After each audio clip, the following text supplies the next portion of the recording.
You're watching Thrifty Kaniffy. Hello everyone and welcome to Thrifty Kaniffy. We're going to be taking a look at a Ryder Reserve knife today. This is the box it comes in. This is model number RRR012.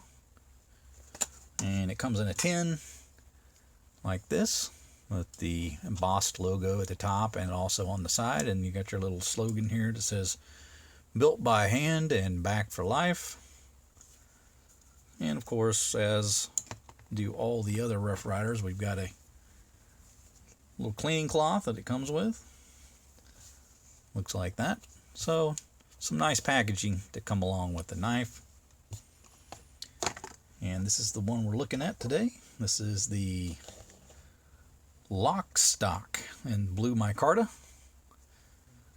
We've got a closed length of just shy of 4 inches.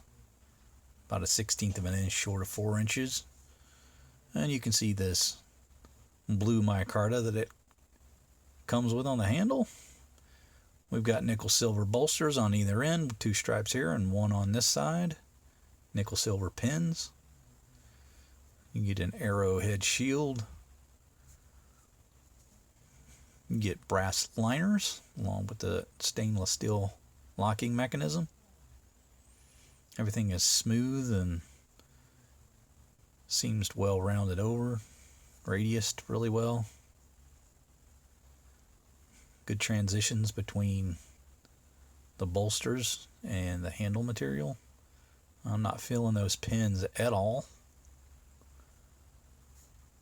On this side, about the only thing I feel is the stripe in the bolster there. Again, on this side, I'm not feeling the shield or the pins. It's very, very smooth.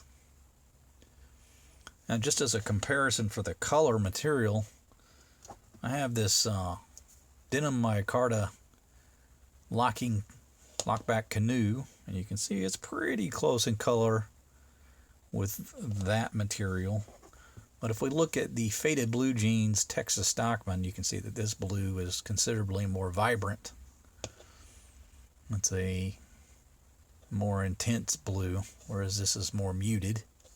So there are some differences in the different blue denim micarta handles that Rough Rider has been going with here.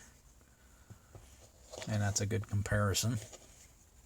Now this knife is got a D2 stainless, or excuse me, a D2 blade. You see the swedge there. That's a nice clip point. You got a match strike pull. And the tang just reads with the RRR and Rough Rider below it. And on this side we have the model number RRR012, and then there's the metal designation of D2 and the country of manufacture, which is China. But you get this lovely little swedge on there that does not interfere with that match strike nail nick.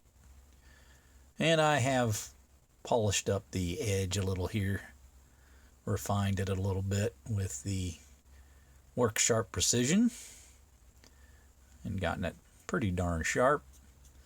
Now I wouldn't say, because I think because of the flat grind on this blade, it's not going to be one of those super slicey through paper types. It kind of drags on the blade a little bit, but it is razor sharp and pretty good out of the box, but I think I've improved upon it. You can maybe see that it's popping hairs pretty easily here as I drag it across my arm there. So it's got a nice beautiful edge on it, but it's just not the slicey type of knife that you might expect from, say, an Opinel or something like that. It's just a little thicker behind the edge, so you're not going to get that same sort of slicey type blade, but it's still very sharp. I'll give you a look at the overall length here.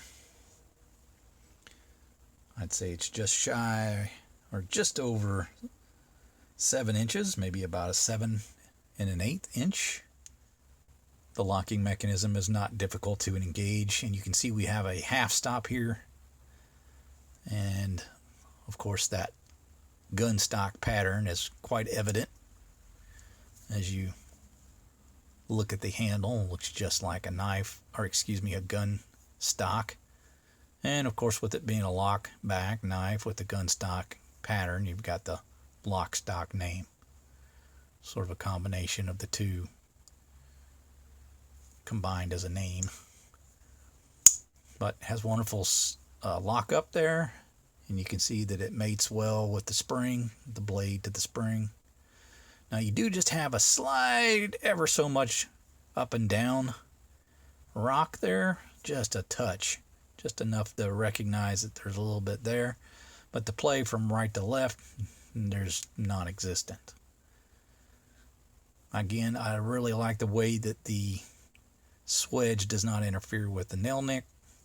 I think it's a wonderfully shaped clip point blade, and again, it can get razor sharp with a little work. Now, the walk and talk seems very nice. You get about a 5, I'd say, on the pull. Of course, it's not particularly important how much pull you have on a locking blade, so much as it's not flopping around when you pull it out or anything. But you've got a nice about 5 pull on it before you lock it up. And just a really attractive overall piece with that gunstock pattern. I think it's pretty unique. Now, usually with a gunstock, you get a trapper with 2 blades, so you don't have that spay blade, which many people, well, I don't know if many people, but I certainly am not a huge fan of it. And with the single blade option, this kind of keeps the affordability of the knife down a little bit. So you can get this for, right around the $40 mark.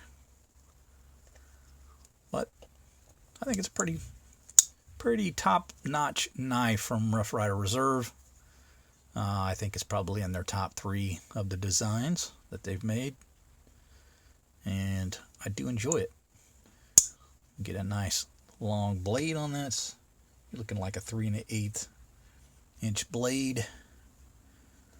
It's not going to be UK legal, but it's a locking blade anyway, so that isn't really going to matter how much longer the blade is beyond 3 inches when you got a locking knife. So again, just a really well thought out knife, and I think another winner from Rough Ryder Reserve.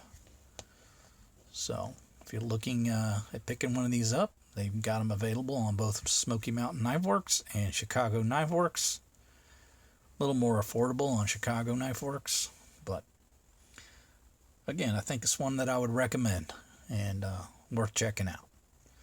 I hope you guys enjoyed the review. Make sure you like, subscribe, ring that bell to be made aware of new videos when they drop. You guys have a fantastic day. Take care.